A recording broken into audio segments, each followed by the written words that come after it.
Fruit custard বানানোর আগে একটা কড়াইতে কিছুটা দুধ নিতে হবে। আমি এখানে 500 থেকে একটু বেশি, প্রায় ওই 700 মতো দুধ নিয়েছি। আপনারা আপনাদের পরিমাণ মতো দুধ নেবেন। দুধটিকে খুব ভালোভাবে জাল দিতে হবে, কিন্তু জাল দেওয়ার আগে একটা পাত্রে অল্প একটু দুধ তুলে রাখতে হবে কাস্টার্ড পাউডারটি গোলার জন্য।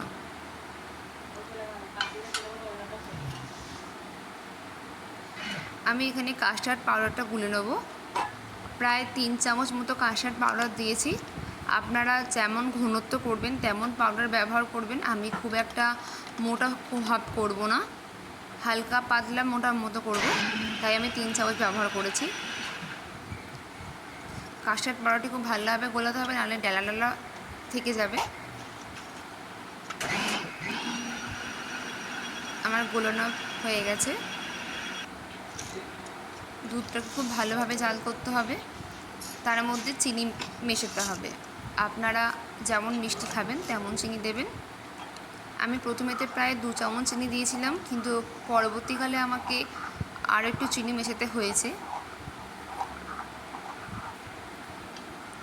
প্রায় আমার ওই 5 চামচ মতো চিনি লেগেছে। তারপর কাস্টার্ড পাউডারটি অল্প অল্প করে দিয়ে দেবো। এই সময় না গ্যাসের ফ্লেমটা একদম কমিয়ে রাখবেন, নাহলে কাস্টার্ড পাউডারটি লেগে যাওয়ার সম্ভাবনা থাকে।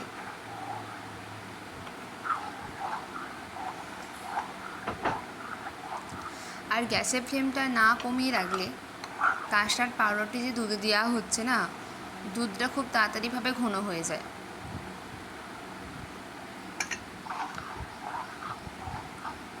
খুব ধীর আঁচে জাল করতে হবে।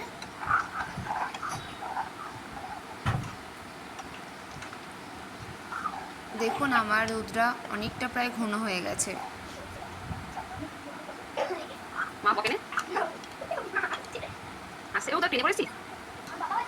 পাশে যেগুলো লেগে লেগে যাচ্ছে সেগুলোকে হালকাভাবে চেঁচে নেবেন, তাতে কোনো অসুবিধা হবে না।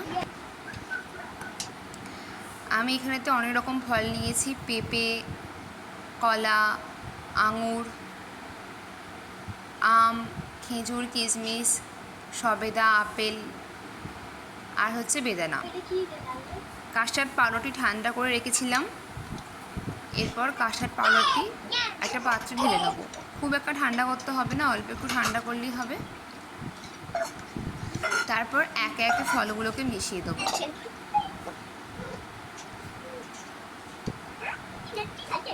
আপনারা আপনাদের পছন্দ মতো ফল নেবেন। আমি আমার পছন্দ মতো ফল নিয়েছি।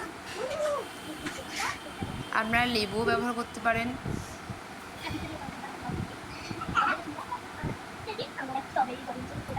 আম দিয়ে দিলাম,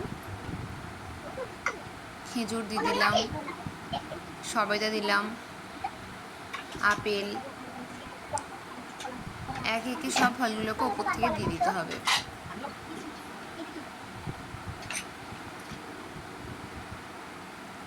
হালকা হাতে ভালো করে মিশিয়ে নিতে হবে। এটি মিশিয়ে নেওয়ার পর একদম যখন ঠান্ডা হয়ে যাবে তখন এটাকে ডিপ ফ্রিজে ঢোকাবেন না, নর্মাল ফ্রিজে ঢুকিয়ে রেখে দেবেন। তারপর প্রায় 3 ঘন্টা পর বার করে পরিবেশন করেছি আমি। দেখুন আমার কাস্টার্ড একদম তৈরি। আপনারা ঠিক বাড়িতে এরকমভাবেই বানাবেন। একবার অবশ্যই বানিয়ে খাবেন, খেতে খুব ভালো হয়। এরকম নিত্য নতুন রেসিপি পাওয়ার জন্য আমার চ্যানেলটি অবশ্যই সাবস্ক্রাইব করে দেবেন।